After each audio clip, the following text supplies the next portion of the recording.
Mom slapped me for kicking my sister out, then a month later, she called in total shock. On my birthday, right in front of everyone, my mother slapped me for kicking my spoiled sister out of my own house. "How dare you throw your sister out," she yelled. "This is the day I regret bringing you into this world." I left in tears. She had no idea who her precious daughter really was. Don't forget to subscribe and like this video so you don't miss any interesting stories, and yes.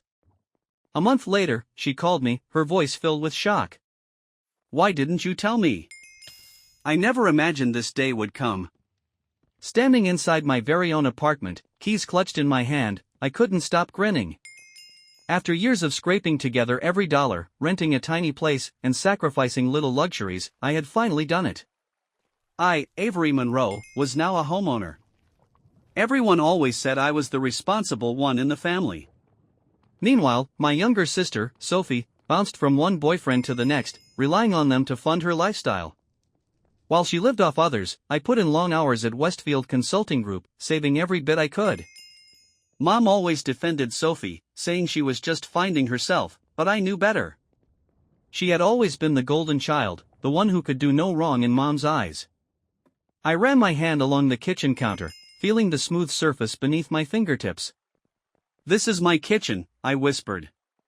It wasn't anything fancy, but it was mine.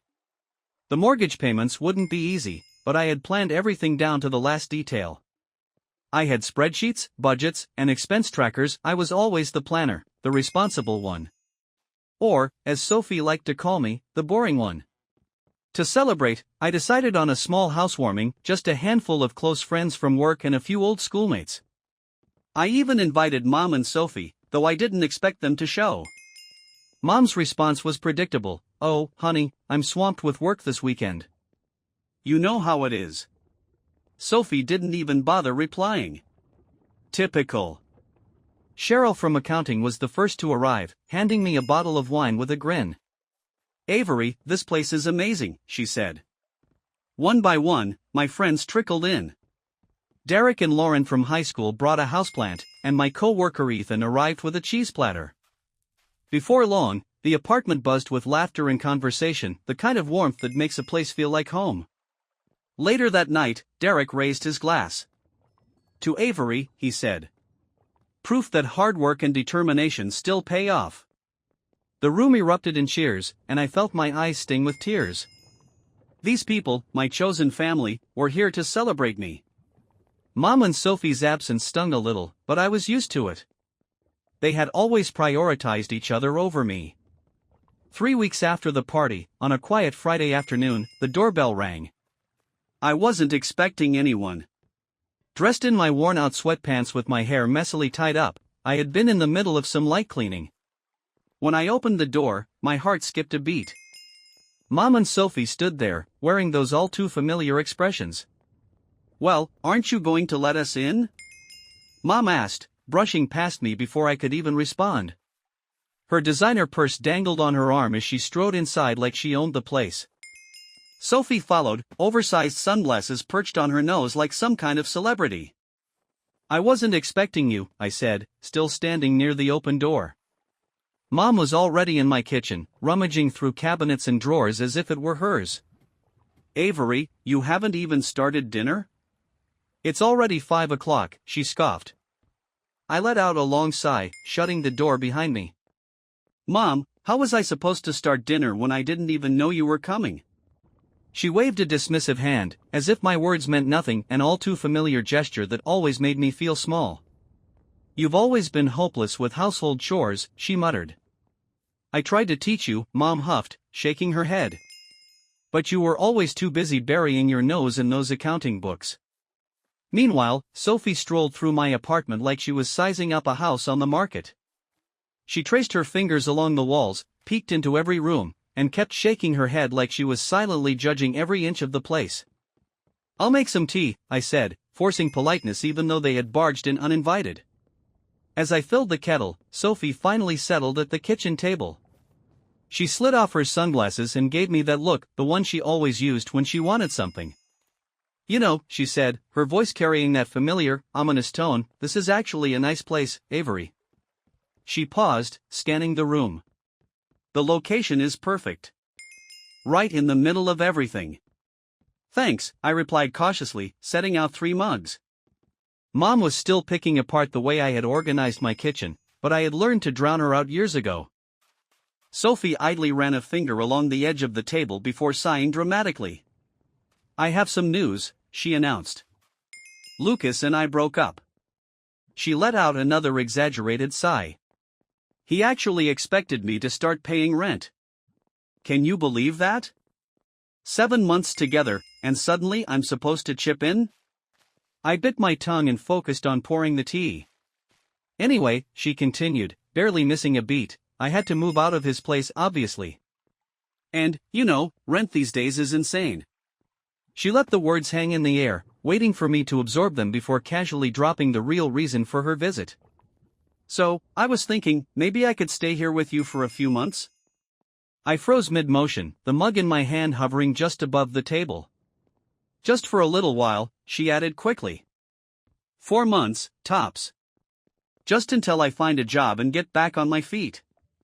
I set the mug down carefully and shook my head. I don't think that's a good idea, I said, keeping my voice firm but measured. I just moved in myself, and honestly, I really need my space. The air in the kitchen shifted. Mom's voice sliced through it like a knife. How dare you be so selfish, she snapped. Your sister is struggling. She has nowhere to go. No money.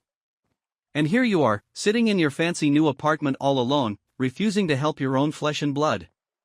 I took a slow breath, steadying myself.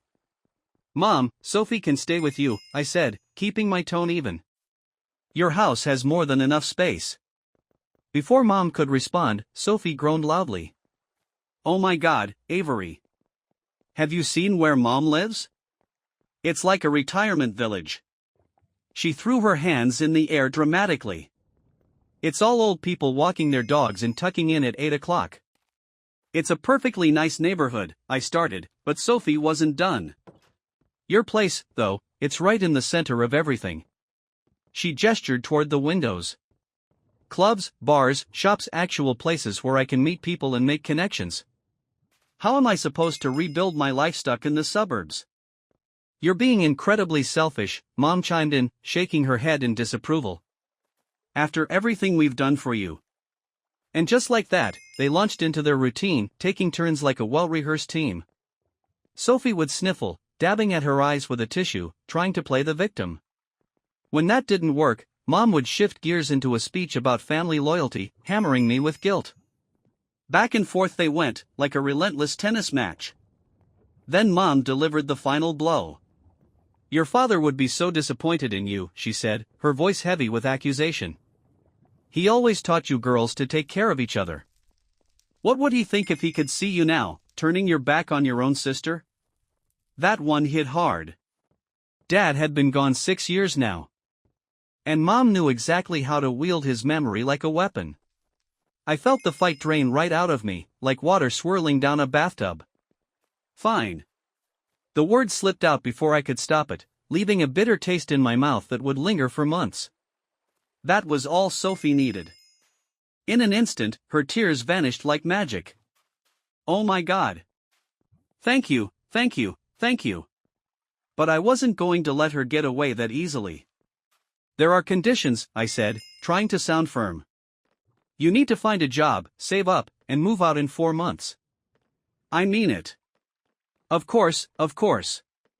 Sophie practically bounced out of her seat, throwing her arms around me. You're the best sister ever. I'll start job hunting tomorrow. I stood stiffly, arms at my sides, not returning the hug. Across the room, Mom looked satisfied, like a chess player who had just won the match. The very next evening, Sophie arrived at my door with 3 oversized suitcases and several shopping bags. I barely had time to process what I'd just signed up for before she was pushing her way inside. So, where's my room? She asked, already wheeling her luggage down the hall. She glanced around before stopping at my bedroom door. Peeking inside, she grinned. This one's perfect. The view is amazing. That's my room, I said flatly. You'll be staying in the guest bedroom. I added quickly, or you can go back to mom's. Sophie pouted but didn't argue. I watched as she reluctantly dragged her suitcases into the smaller room, her shoulders sagging in disappointment. That first night, I made us pasta for dinner. Sophie was still unpacking, grumbling about the lack of closet space, when I called her to the table. I figured I should set some ground rules right away. Okay, I said, watching her twirl spaghetti around her fork. If we're going to live together, we need to have some boundaries. First rule, no loud noise. I wake up early for work, and these walls aren't exactly soundproof. Fine, fine, she mumbled between bites. This is really good, by the way. Second, be mindful of utilities. That means no marathon showers, I added, shooting her a look. I still remembered Mom's outrageous water bills when we were teenagers. And turn off the lights when you leave a room. Sophie rolled her eyes. I'm not 12, Avery. I know how to flip a light switch. Ignoring her attitude, I continued, and most importantly, no guests without asking me first. This is my apartment, and I need to know who's coming and going. Sophie set down her fork and met my eyes. I get it, Avery. Really? Her voice was steady, her expression serious. I know I haven't always been responsible, but I want to prove that I've changed. I'm going to get a job, save money, and be out of your hair before you know it. For the first time in a long time, she actually sounded sincere. For the first time since this whole mess started, I felt a flicker of hope. Maybe she had grown up. Maybe this could actually work. The first week went smoother than I expected. I left early for work, and Sophie spent her mornings preparing for job interviews, or so she claimed. She even started cooking dinner. Nothing fancy, but still, it was nice to come home to a warm meal and a clean kitchen. How was the interview today? I asked one evening, picking at a surprisingly decent chicken stir-fry she had made. Really good, she said excitedly, launching into a story about some marketing firm downtown. They said they'd call me back next week. That became our new routine for the next 3 weeks. I'd come home to dinner, a tidy apartment, and Sophie, buzzing with stories about different companies she'd visited. And little by little, I started to believe it. Maybe, just maybe, my sister had finally changed. Then, little by little, things started to shift. At first, it was small things, dirty dishes piling up in the sink, meals left uncooked. Then, the cooking stopped altogether. I'd come home after a long day at work to find Sophie sprawled out on the couch, glued to her phone, the apartment looking exactly as I'd left it, or worse. One evening, after an exhausting shift, I walked through the door and saw her in the exact same spot she'd been in that morning when I left. The only difference? She'd ordered takeout just for herself and left the empty containers scattered across my coffee table. I sighed, setting my bag down and heading to the kitchen to make dinner. Meanwhile, Sophie stayed where she was, eyes locked on her phone, thumbs moving lazily over the screen. When the smell of food finally lured her in, she wandered into the kitchen. Sophie, I said, keeping my voice as even as possible.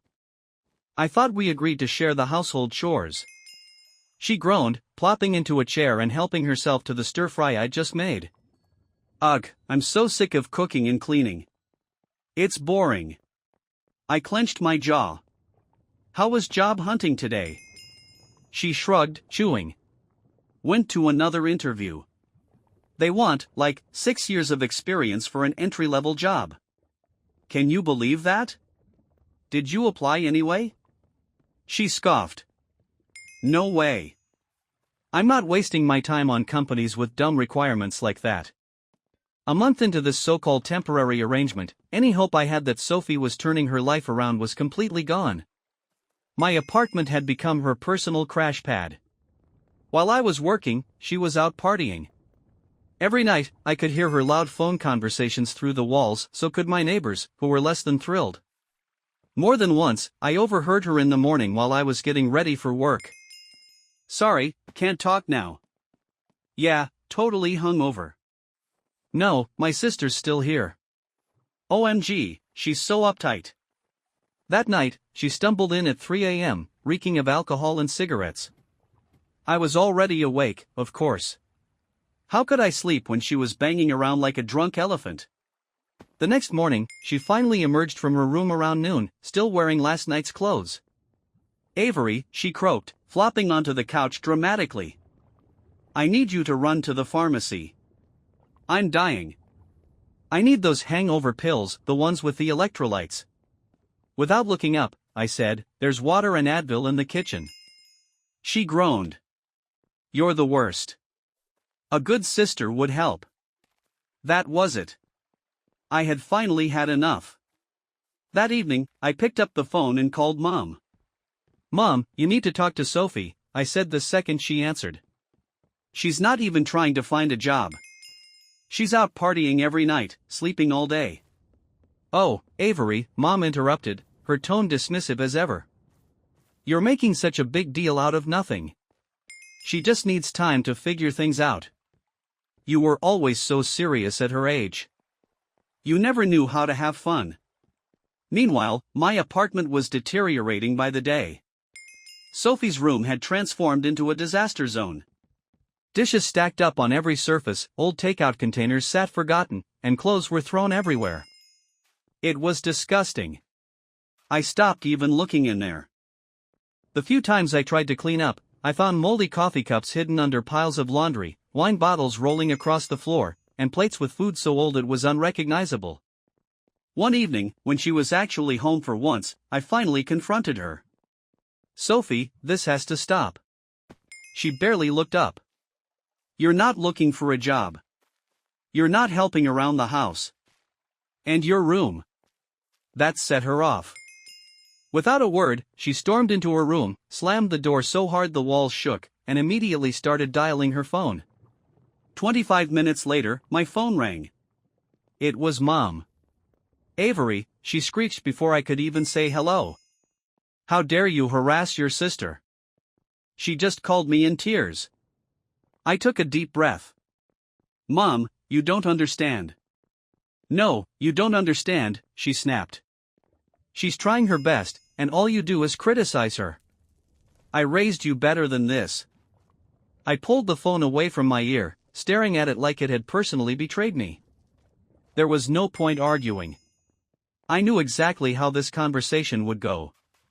The next 3 months dragged by like a slow, miserable punishment. My utility bills doubled thanks to Sophie's hour-long showers, her habit of leaving every light on, and blasting the AC at full power even when she wasn't home. I was spending a fortune on groceries she devoured without ever contributing. The kitchen was always a disaster unless I cleaned it myself. Meanwhile, Sophie's social life was thriving. She came and went at all hours, always dressed to the nines, always heading out to some club or party, always surrounded by new friends. She helped herself to everything, my food, my wine, my toiletries, anything she could get her hands on. But work? That was beneath her.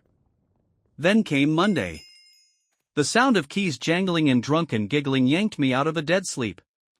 I cracked one eye open, squinting at my alarm clock. 4:15 a.m. Another late-night return. But something was different this time. There were 3 voices. I threw on my robe and stepped into the hallway. What I saw made me stop cold. Sophie was barely standing, her makeup smeared halfway down her face, her hair a tangled mess. But she wasn't alone. A guy I had never seen before had his arms slung around her waist like he owned her. He was tall, wearing a leather jacket despite the summer heat, and had that smug, cocky look I'd seen on too many of Sophie's exes. Sophie noticed me and beamed like she'd just found a lost puppy. "Oh, hey, Avery," she slurred. "This is Connor. Isn't he hot?" Connor barely glanced at me before turning back to her, pressing his lips to her neck. I felt my blood pressure spike. "Sophie," I said sharply, crossing my arms. "What is he doing here?" She grinned like she was about to share the best news ever. "Connor's gonna stay with us," she announced. His roommate kicked him out. Can you believe that? It felt like someone had dumped ice water over my head. "Absolutely not," I said, my voice flat. "Oh, don't be such a buzzkill," Connor finally spoke, his tone dripping with arrogance. "Your sister said it wouldn't be a problem." Then, right there in front of me, they started making out again. Connor's hands started wandering, and I had to fight the urge to bleach my own eyes.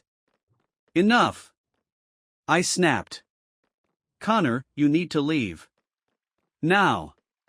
Sophie pulled away, her face twisting in annoyance. "No way. He's staying with me," she huffed. "This is my apartment," I shot back, my voice rising despite my best effort to stay calm. "You don't get to move in random guys without asking me first." Sophie's face turned red. "You're such trash," she screamed. "You've always been jealous of my relationships." That was it. The last shred of my patience snapped. "Get out," I said, my voice deadly quiet. "Both of you. Now." Sophie swayed slightly, eyes widening. "You can't kick me out. I live here." "No," I said, stepping past her. I walked into her room, yanked her suitcases from the closet, and threw them onto the bed. "You were supposed to stay here temporarily. You were supposed to be looking for a job. You were supposed to be trying." I turned to face her. "Now pack your things." For a moment, Sophie just stood there, staring at me. Then, without warning, she exploded into motion, yanking clothes off hangers, shoving things into her suitcases with wild, jerky movements. It was like watching a tornado rip through a department store. Connor lingered in the doorway, arms crossed, saying nothing. 17 minutes later, she slammed the last suitcase shut so hard I thought the zipper might snap. Grabbing the handles with white-knuckled fury, she spun toward me, her eyes blazing. "Fine. Keep your stupid apartment," she shouted, her voice shaking. "You're a horrible sister. You've always been horrible. I hate you." With that, she yanked her suitcases toward the door, Connor trailing behind her. As she stomped out, she hurled every curse word she could think of at me, her voice echoing down the hallway. Then, slam. The door rattled on its hinges. My picture frames shuddered against the walls.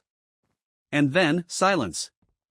I stood there, my hands shaking, my chest tight. It took exactly 45 minutes for my phone to ring. "Mom!" Her name flashed across the screen like an omen. The second I picked up, she was screaming. "How dare you throw your sister out in the middle of the night? She could have been hurt." I hung up. Then I turned off my phone completely. The silence in my apartment was too quiet. For the first few days, I focused on deep cleaning. Sophie had left behind an absolute disaster. Moldy dishes under the bed. Wine stains on the carpet. Sticky, unidentifiable spots on nearly every surface in the guest room. I filled garbage bag after garbage bag, hauling out what felt like an entire landfill's worth of trash. When the locksmith arrived to change the locks, he barely raised an eyebrow. "Better safe than sorry," I muttered as he installed the new deadbolt. He just nodded, handed me the fresh set of keys, and left. When I held them in my palm, they felt like freedom. My birthday was coming up soon, and for the first time in years, I decided to actually celebrate. In my home. Sophie free. I invited my closest work friends, some old classmates, and a few cousins from Dad's side, the ones who actually understood the situation with Mom and Sophie. I did not invite Mom. I did not invite Sophie. I just wanted one day, without drama.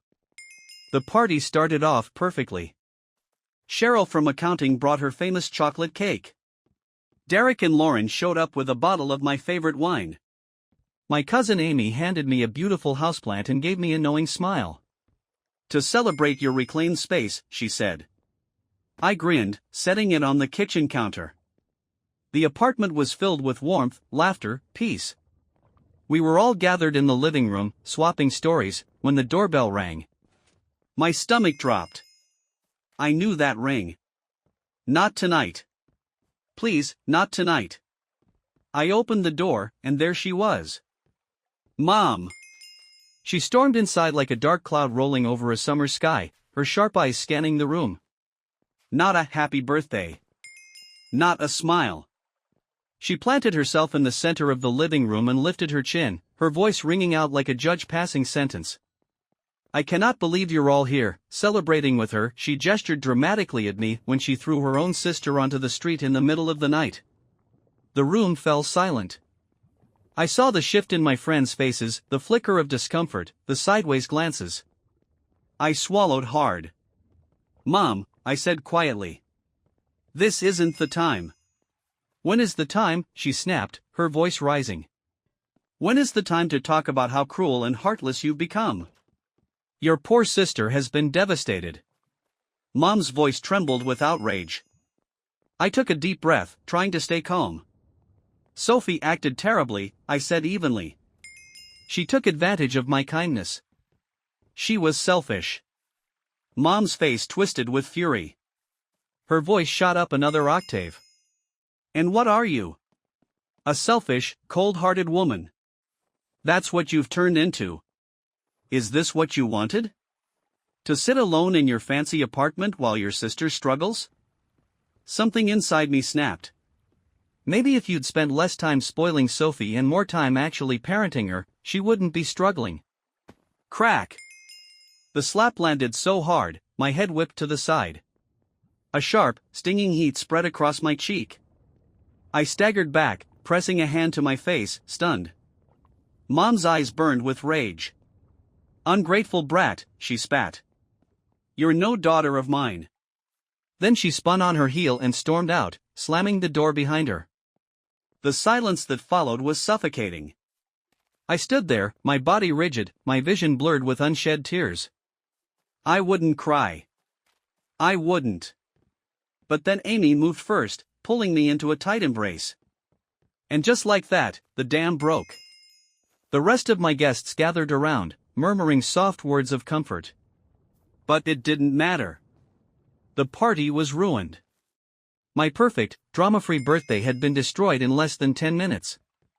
4 weeks later, my phone rang. It was Amy.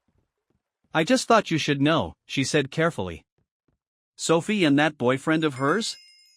They moved into your mom's house." I changed the subject. I didn't want to know more. 5 months passed. I threw myself into work. Redesigned my apartment. Took up yoga. Life was peaceful. No drama. No late-night disruptions. No screaming phone calls. Just quiet mornings with my coffee and evenings curled up with a book. Then, one afternoon, my phone lit up with Mom's number. I almost ignored it. But something, curiosity, maybe made me pick up. "Avery," she breathed. Her voice was different. Softer. "Warren. Please don't hang up," she said. "I need you to listen." I stayed silent. "You were right," she admitted, her voice breaking. "About everything." A shaky breath. "Sophie, she's out of control," she whispered. "She and that Connor person have taken over my house. They don't work. They don't help with anything. They just make a mess over and over again." I could hear the exhaustion in her voice. "They throw these parties," she continued, "in my house, in my quiet neighborhood. And when I tried to stop them last week, Sophie..." Her voice cracked. "She pushed me." A sharp silence. "Avery," she sobbed. "She actually pushed me down." I closed my eyes, gripping the phone. I remembered my birthday. The sting of her slap. The disgust in her voice. "Ungrateful brat. You're no daughter of mine." I took a slow breath and spoke evenly. "You need to handle this yourself, Mom." A pause. "Your golden daughter is your problem now." Then I hung up. Blocked her number. But updates still trickled in through the family gossip chain. Amy called regularly with news. Mom ended up filing an eviction lawsuit against Sophie and Connor. The house turned into a war zone. Daily screaming matches loud enough for the whole neighborhood to hear. One night, the police even showed up after concerned neighbors reported a disturbance. Apparently, one of Sophie and Connor's wild parties spiraled so far out of control that someone thought they heard a fight. "Aren't you worried about them?" Amy asked me one day. I didn't even have to think about it. No, I said honestly. Mom made her choice a long time ago. She always picked Sophie over me. Always defended her. Always made excuses. Always made me the bad guy for refusing to enable her. This was the result. I don't know how the eviction case ended. I don't know if Sophie and Connor finally left or if they're still making Mom's life miserable. I don't know if Mom finally learned her lesson or if she's still bending over backward to make excuses for her precious younger daughter. But here's what I do know. My apartment is peaceful. My bills are back to normal. My dishes stay clean. My lights get turned off. No one helps themselves to my food or my wine. And I sleep through the night. No drunk giggling. No slamming doors. Just peace.